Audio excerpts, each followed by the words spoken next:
नमस्कार मंडळी, मी प्रमिला तेलंग सहलीचा भाग दुसरा। आम्ही बघा आता ना मांडव्याला पोचलो आहोत। आता बोटीमधून उतरून दुसऱ्या बोटमधून अशा दोन शेजारी शेजारी बोट उभ्या होत्या, त्या बोटमधून आपल्याला बाहेर पडायचं होतं।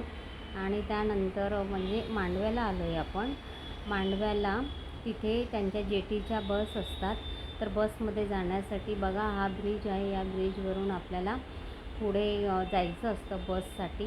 ज्येष्ठ नागरिकसाठी ना तिथे बघा ह्या अशा गाड्या पण आहेत। म्हणजे ज्यांचं वय झालं ते चालू शकत नाही ना, तर त्यांच्यासाठी त्या गाड्या ठेवल्या आहेत। आम्ही बघा इकडनं बाहेर पडलेलो आहो आता, जिथे बस लागतात ना अलिबागला जाण्यासाठी, तर तिथे आता आम्ही चाललेलो आहोत। तर बससाठी सुद्धा तिथे भरपूर असं लाईनीमध्ये उभं राहावं लागतं। तिथे सेल्फी पॉईंट आहे, लोक इथे सेल्फी काढत होते। आणि बघा इथे बसला आम्ही लाईन लावलेली आहे। तर जेटीच्या बसेस असतात, मालदार, अजंता आणि आणखीन एक नाव आहे बसचं, ते काय मला आठवत नाही। मग इथे ना आपण या बसेसमध्ये बसलं की जिथे जिथे आपल्याला उतरायचं असतं, जिथे जिथे आपण रूम बुक केलेले असतात ना, तर त्या स्टॉपवर आपल्याला ते नेऊन सोडतात। तर आम्ही इथे थळला उतरलो। थळला उतरल्यानंतर मुलींना भूक लागली, तर तिथे वडापावची एक गाडी होती। मग तिथे वडापाव खाल्ले, गरम गरम वडापाव होते, भजीपाव होते, परत पॅटीस होते। तर ज्यांना जे जे पाहिजे होतं ते त्यांनी घेतलेलं आहे। विधूने घेतलेला वडापाव। आणि मुली तिथे बसलेल्या आहेत वाट बघत की त्यांचं कधी घेतं आहे म्हणून। त्यांना पाहिजे होता भजीपाव, टेस्टी होतं, मस्त गावच्यासारखं एकदम छान लागत होतं।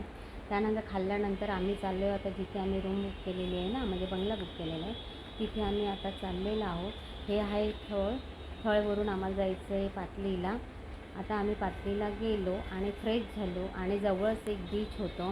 संध्याकाळ झाली होती म्हणून जवळच बीच होतं, त्या बीचवर आता आम्ही जायला निघालेलो। म्हटलं चला आता आलोच आहे तर थोडा वेळ बीचवर जाऊया। मग तिथे मुलींनी काही फोटो काढले, व्हिडिओ काढले।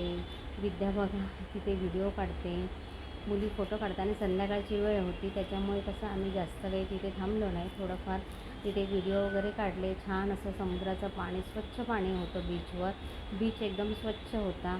लाटा कशा बघा, संध्याकाळ झालेली आहे, लाटा बघा कशा दिसतात आहे का तुम्हाला, हे बघा लाटा। आणि मुलींनी पण खूप आनंद घेतला आणि मला तर खूपच भारी वाटत होतं, कारण माझं हे पहिलीच वेळ होती अलिबागला जाण्याची। तर मी तर खुशच होते।